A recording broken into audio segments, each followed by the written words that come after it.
Donc bonjour à tous, on se retrouve pour une toute nouvelle vidéo sur ma chaîne. Donc aujourd'hui, petit débrief du match du PSG face à Leipzig. Oui, le PSG l'ont enfin fait, ils sont en finale de cette Ligue des Champions 2019-2020. Donc je vais un petit peu parler de ce match-là parce que c'était quand même un beau match à voir. Donc j'espère la vidéo vous plaire, n'hésitez pas à liker, commenter, vous abonner. Je vous laisse avec la vidéo. Bon visionnage.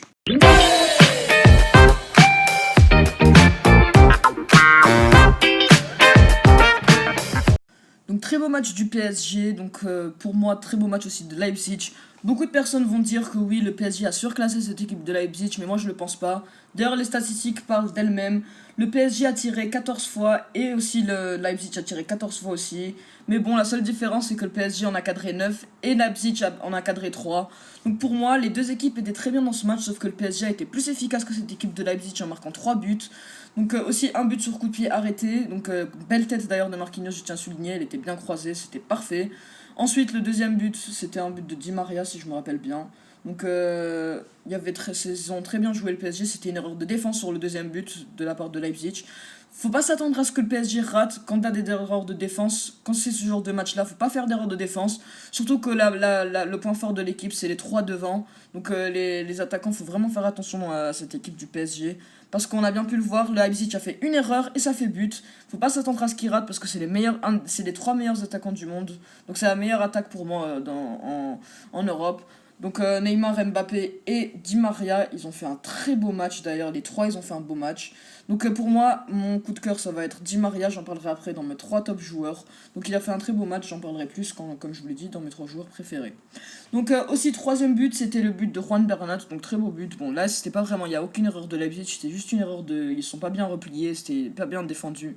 Donc c'était un centre et tête de Bernat qui était piqué d'ailleurs, très beau but. Donc les trois buts pour moi c'était des beaux buts du PSG, ils ont mérité leur victoire.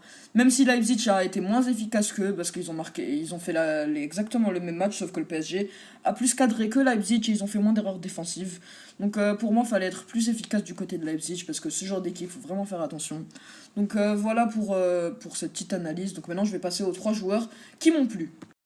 Donc je vais tout simplement passer aux trois joueurs qui m'ont plu sur ce match. Donc tout d'abord je vais mettre Angel Di Maria pour moi meilleur joueur dans ce match. D'ailleurs il a fait marquer un but et deux passes décisives. Donc il a été impliqué sur tous les buts du Paris Saint-Germain. Donc pour moi très beau match de sa part. Il a même apporté d'autres choses en dehors des buts. Avec ses dribbles, sa qualité de percussion et de rentrer dans l'axe par rapport au rentrer dans l'axe depuis les côtés. Donc pour moi très beau match de sa part. Rien à dire, Angel Di Maria, un joueur de top classe mondiale. Parfois on a tendance à l'oublier au PSG parce qu'on a quand même Neymar et Mbappé devant. Parce que c'est des grands noms en Europe, mais Di Maria il fait quand même le taf, que ce soit en Ligue des Champions, que ce soit en Coupe de France ou bien que ce soit en Ligue 1, il fait toujours le taf au PSG. Ensuite les gars, deuxième joueur ça va être tout simplement Neymar. Neymar pour moi il a fait un très beau match, il a la même image que Di Maria. Donc lui il a été moins décisif quand même, il a juste fait une passe décisive mais c'était déjà ça. Sinon dans le jeu très bon joueur, il a pas mal apporté de choses au PSG. Aussi sur le but de Marquinhos, c'est lui qui ramène la faute. Et bon il a un petit peu subi sur ce match mais c'est pas grave, il a rapporté beaucoup de choses au PSG. Donc voilà pour mon deuxième joueur. Ensuite, mon troisième et dernier joueur, ça va pas vraiment être un joueur d'ailleurs, ça va être le coach du PSG, Thomas Tuchel. Pour moi, tout a été joué dans le mental et dans la tactique. Il a tout mis en attaque, il a gardé une défense très bien repliée. Donc pour moi, Thomas Tuchel, très bon entraîneur du côté du PSG. Pour moi, il a tout fait pour que le PSG aille en finale et c'est en partie grâce à lui. Même s'il y aurait pas Thomas Tuchel, il y aurait quand même une bonne attaque. Je pense pas qu'ils auraient passé.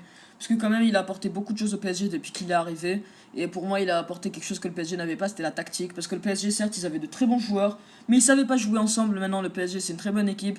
Même s'il n'y a pas que des joueurs de classe mondiale, comme par exemple Thilo Kehrer, et des joueurs comme ça, comme Juan Bernat, qui a été d'ailleurs montré par la scène européenne par Thomas Tuchel, par exemple, on le connaissait vraiment pas avant Juan Bernat.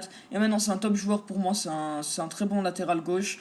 À l'image aussi de Thilo Kehrer, bon, il était un petit peu sur le déclin l'année dernière, mais là, il est revenu en force et c'est le latéral droit du PSG maintenant. Donc pour moi, Thomas Tuchel, vraiment, c'est le troisième joueur de ce match pour moi, même si c'est l'entraîneur.